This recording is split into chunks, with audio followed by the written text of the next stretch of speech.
To surprise my girlfriend Willow for her birthday, I set up a live stream and hid inside my car, planning to propose to her right on the spot, to give her an unforgettable romantic moment, and let all our friends and family witness our happiness. But the very next second, as soon as the car door opened, my girlfriend, breathless, was pushed onto the seat by another man. The car began rocking violently. I was so embarrassed I didn't even dare to breathe. I should have been under the car, not inside it.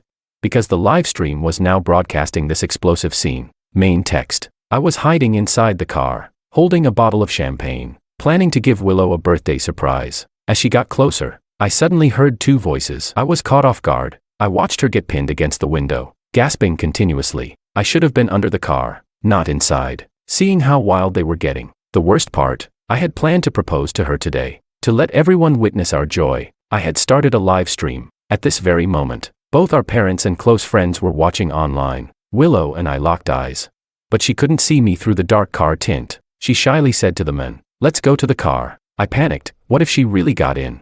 The live stream was being recorded by an internal camera in the car. If she came in, she'd be caught on camera. That would be utterly humiliating. I quickly called her. She picked up the phone, saw my name on the screen, and instantly said, "I'm in a meeting. Can't talk right now." I didn't even get a word in. She hung up before I could say anything. Then she turned off her phone. Next thing I knew, the car door opened. The two of them came in, kissing passionately. He pushed her onto the seat, and they were completely absorbed in each other. It was over. Everything was captured on the live stream. I was lying in the trunk of my SUV, stunned. Today was her birthday. I had planned to open the trunk when she came downstairs. You know, that trending setup online. Open the trunk to reveal roses, gifts.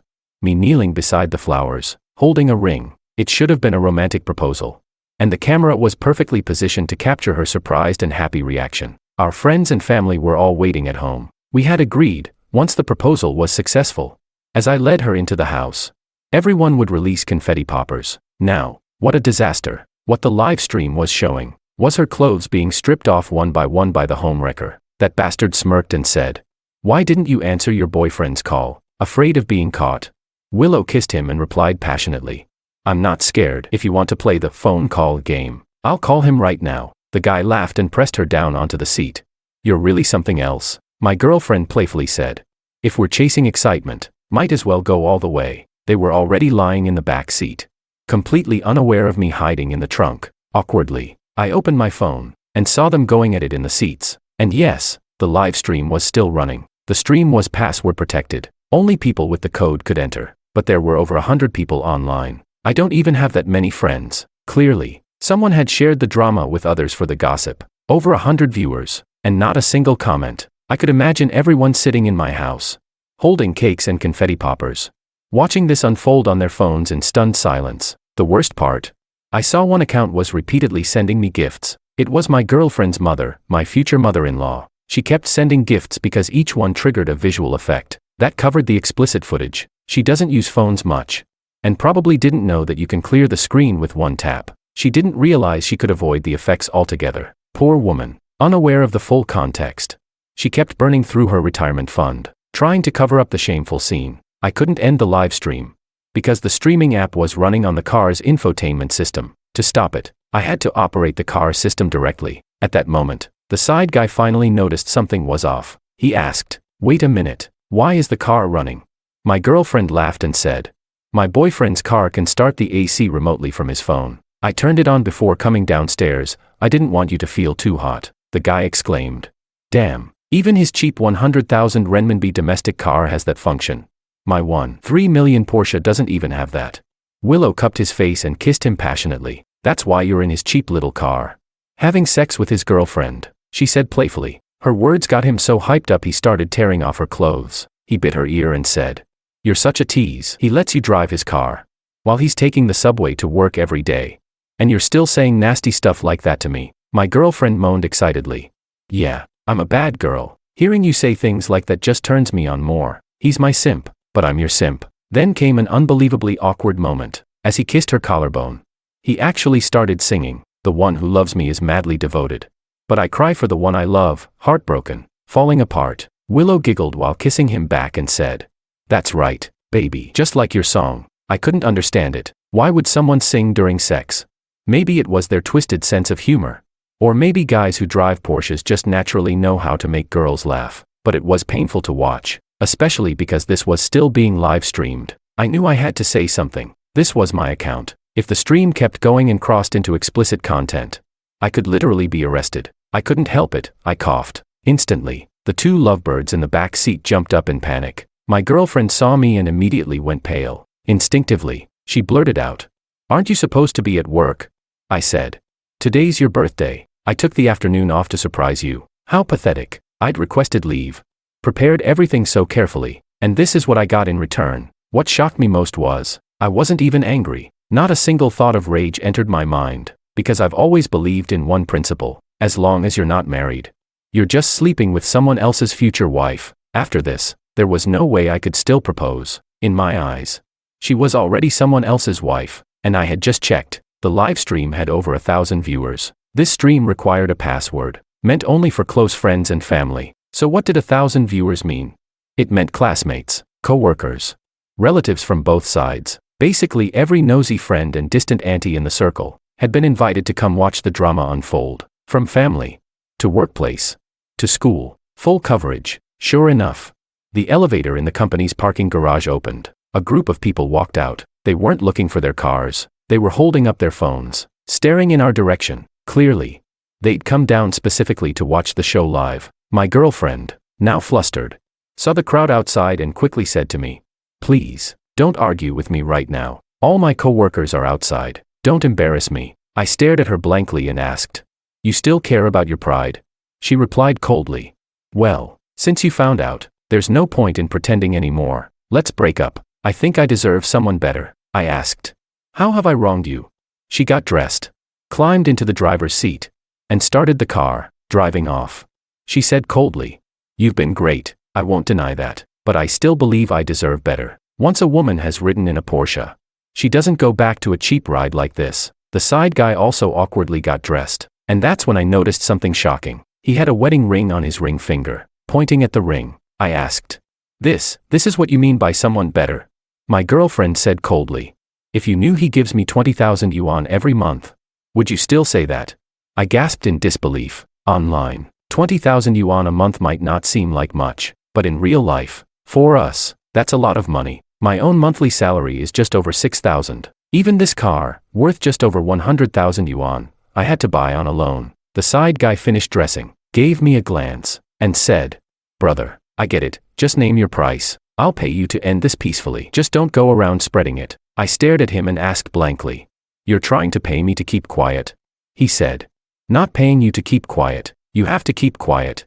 At this moment, my girlfriend parked the car by the roadside near her company building. There was a Porsche parked in a clearly marked spot nearby. A sign said, "Reserved space, no parking." Obviously, it was a spot reserved for company executives. My girlfriend turned to me and warned, "I'm telling you, don't even think about spreading this out of revenge. He's a vice president transferred from headquarters. He's got money and powerful connections, someone you really can't afford to mess with."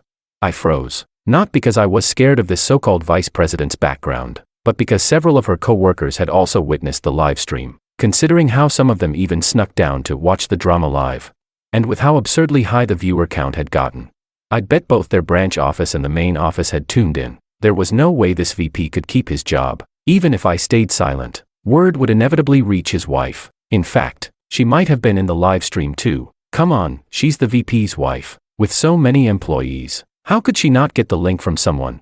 Sure enough, at that moment, the side guy's phone started ringing. He picked it up, and I saw the caller ID. It said, "Wife." He quickly declined the call, then used the quick reply message, "I'm busy. I'll contact you later." But just as he hung up, another call came in, this time from chairman. The guy clearly didn't dare decline the chairman's call. He hesitated. My girlfriend, now looking uneasy, said, "You probably should answer the chairman's call. Maybe it's something important." The guy stared at me, eyes full of tension. Finally, gritting his teeth, he said, "Forget it. I can't risk it. I don't trust what he might say."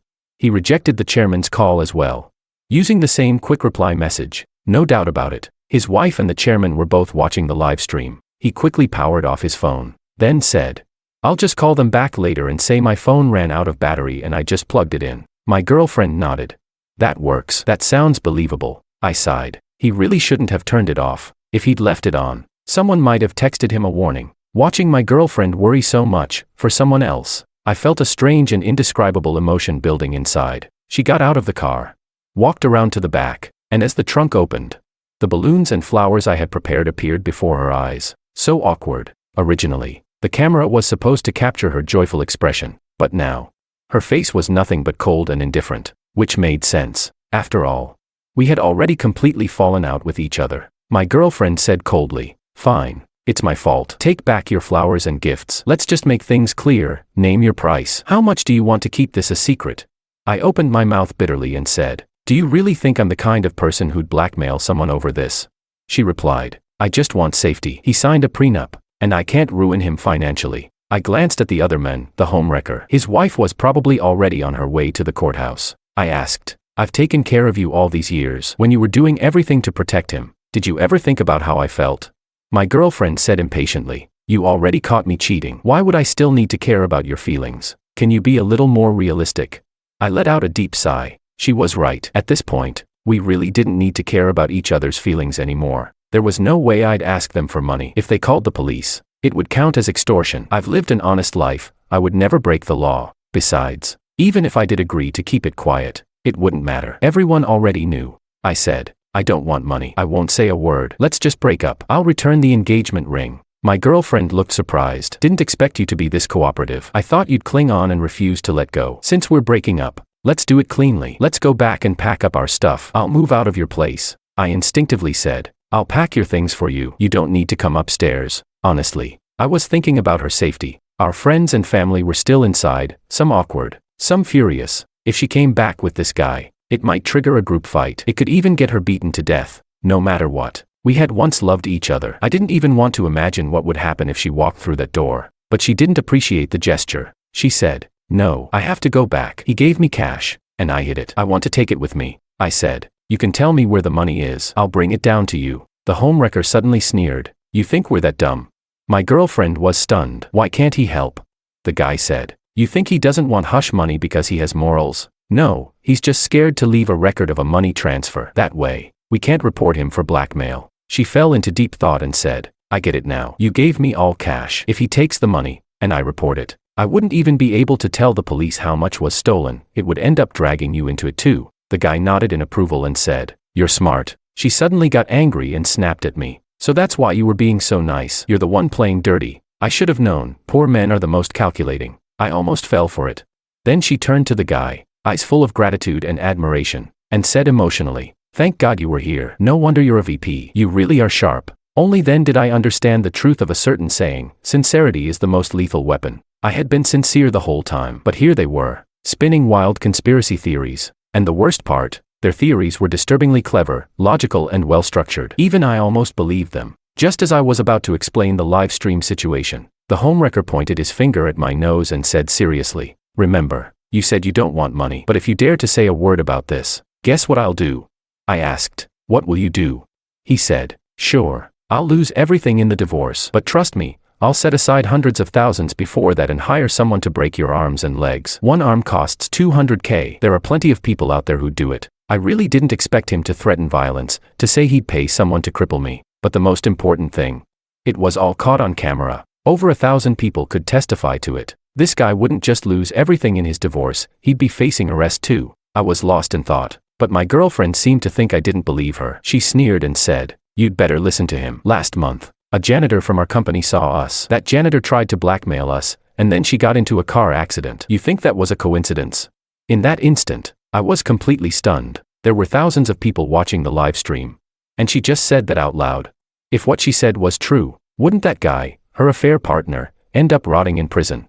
He glanced at me and said calmly, "That kind of coincidence could happen to you too." After saying that, he got out of the car. I saw him open the Porsche door with gentlemanly elegance and let my girlfriend into the passenger seat. Suddenly, he took out 2 bundles of cash from the Porsche and tossed them into my trunk. He said, "I'm a man who uses both kindness and pressure. Here's 20,000 yuan. Call it emotional damages. As long as you keep your mouth shut, nothing will happen to you. I'll escort her back to pack her things." Then he got into the Porsche and started the engine. I had initially wanted to warn them, but now I no longer cared. I meant well, but they had already threatened my safety, so let it be. If they end up beaten to death, so be it. After all, My family definitely wouldn't lay a hand on them. It was her family who just got utterly humiliated. The Porsche was fast, but we were in the city, so we were basically driving side by side. At this point, they didn't even bother hiding it anymore. While waiting at a red light, I saw my girlfriend throw herself into his arms, kissing him passionately, completely unconcerned that I was right beside them. It was as if breaking up with me meant dropping a heavy burden. I couldn't stand the atmosphere, but I still had to follow them back home. To my surprise, this incident had spread far and wide, because downstairs at our building, a crowd of neighbors had already gathered. When we got out of the car, they all stared at us, some even pulling out their phones to confirm it was really us. There were even people upstairs peeking through their windows. No doubt the live stream had been shared to the building's residents group chat. My girlfriend stepped out of the Porsche, noticing all the whispering in the cameras. She actually looked proud and said to me smugly, "See that? Do you know what they're filming? This is what it means to step out of a luxury car, beauty, money, and attention. This is the life I deserve."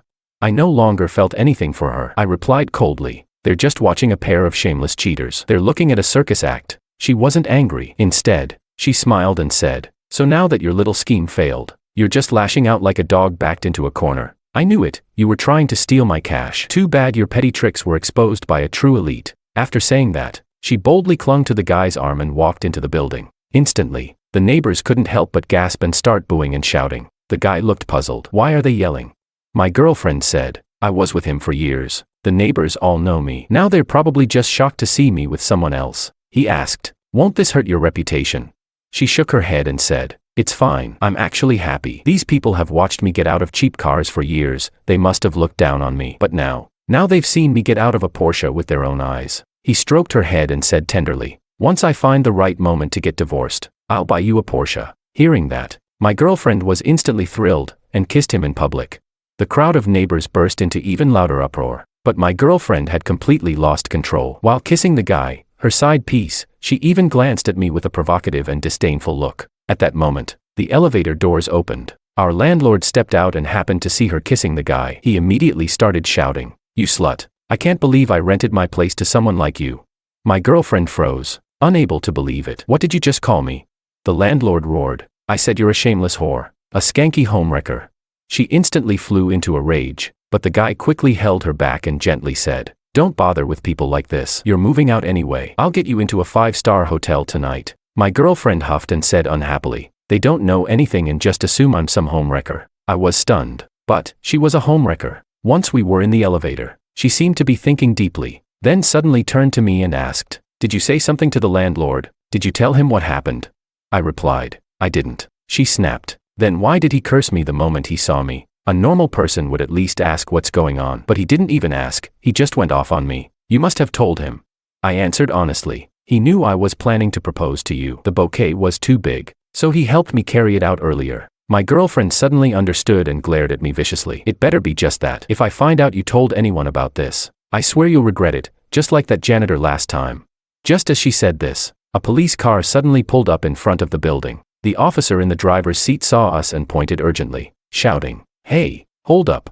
But it was too late. The elevator doors slowly closed. My girlfriend quickly pressed the open button, but the doors didn't reopen. She muttered, "Ugh, it closed. Guess the police will take the next one." The guy held her in his arms, kissed her on the forehead, and said softly, "It's fine. They can wait for the next elevator." I rolled my eyes. The cops were clearly coming for them.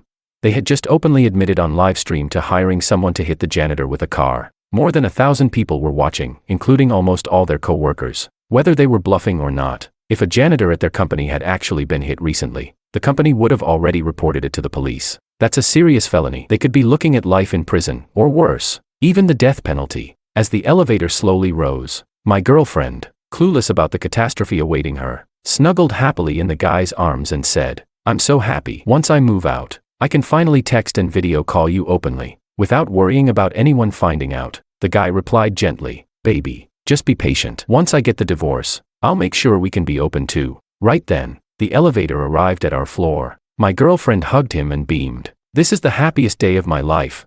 The doors slowly opened. Outside, a massive crowd filled the hallway. The corridor, once decorated with balloons and flowers, was now torn apart, everything scattered on the floor. My former future-in-laws stood at the doorway, faces ashen with rage. My girlfriend, still smiling moments earlier, was instantly frozen when she saw her parents. She stared at them, dumbfounded. Dad, Mom, what are you doing here?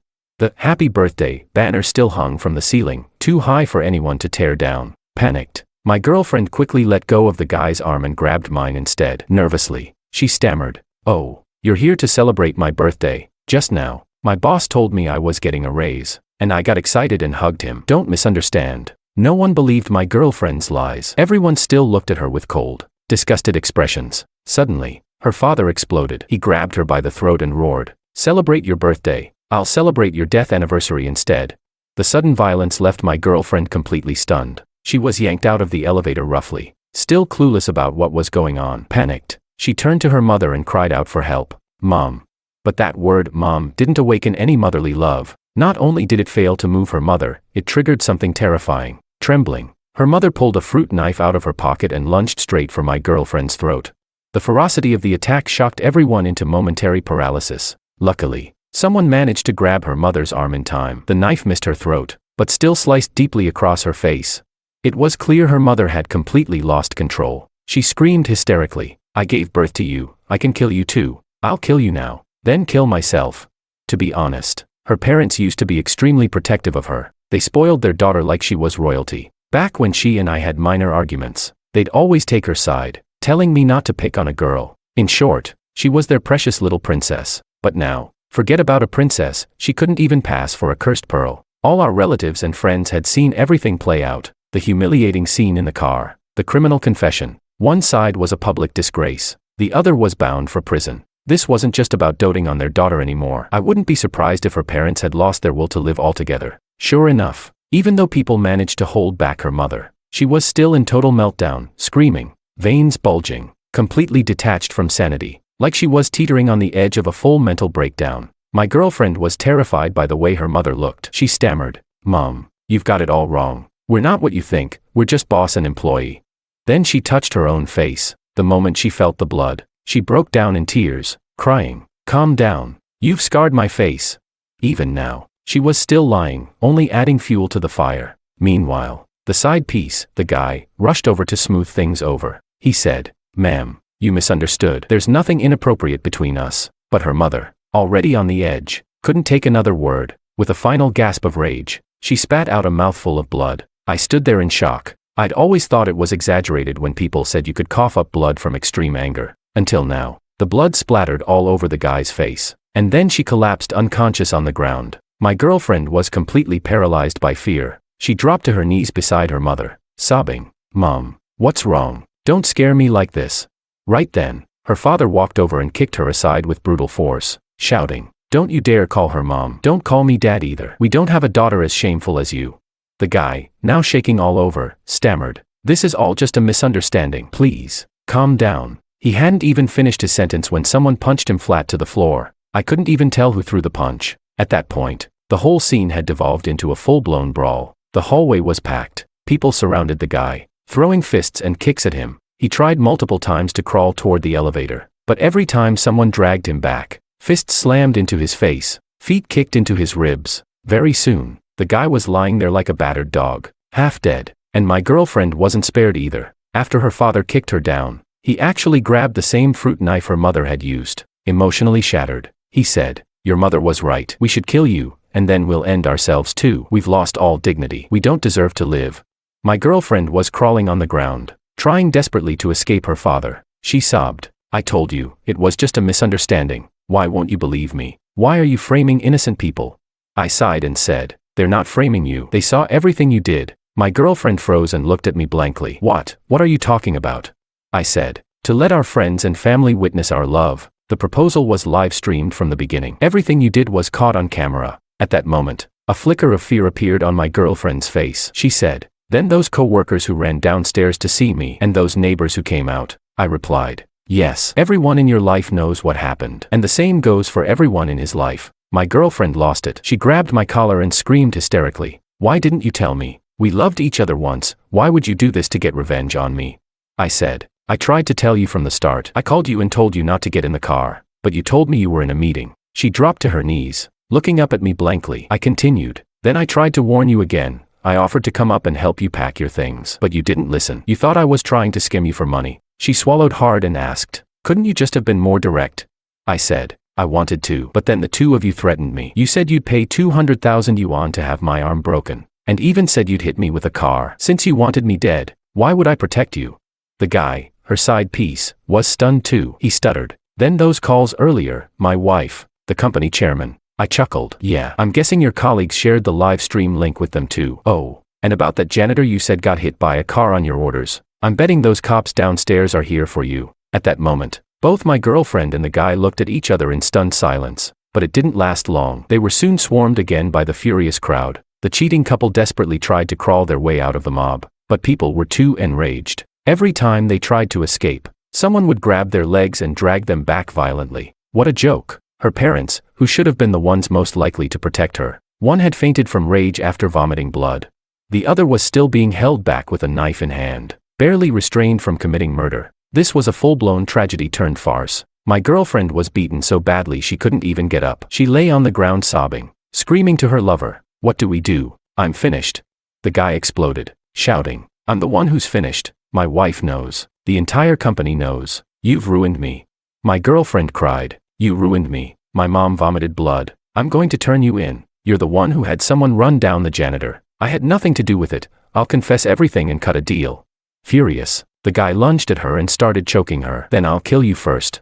He squeezed her neck so hard her eyes bulged. Her face turned purple, and she clawed at his arm with both hands. But he had no intention of letting go. His face was twisted with rage, as if killing her could somehow erase his guilt and pin everything on her instead. Unbelievable. Just moments ago, they were cozying up in the elevator, calling this the happiest day of their lives. And now, they turned on each other like animals in a cage. The hallway was filled with her friends and relatives, but no one stepped forward to help her. Instead, everyone wore the same grim expression of satisfaction. Honestly, they probably wanted her to be strangled to death right there. Just then, the elevator that had gone down earlier came back up. The doors opened, and the police officers rushed out. "Stop right there," one of them shouted. They broke up the fight and tackled both of them to the floor, slapping handcuffs on their wrists. One officer said sternly, "You are both under arrest for suspected conspiracy to cause intentional harm." At that moment, both of their faces turned ashen. This whole farce had finally come to an end. My girlfriend's mother was rushed to the hospital.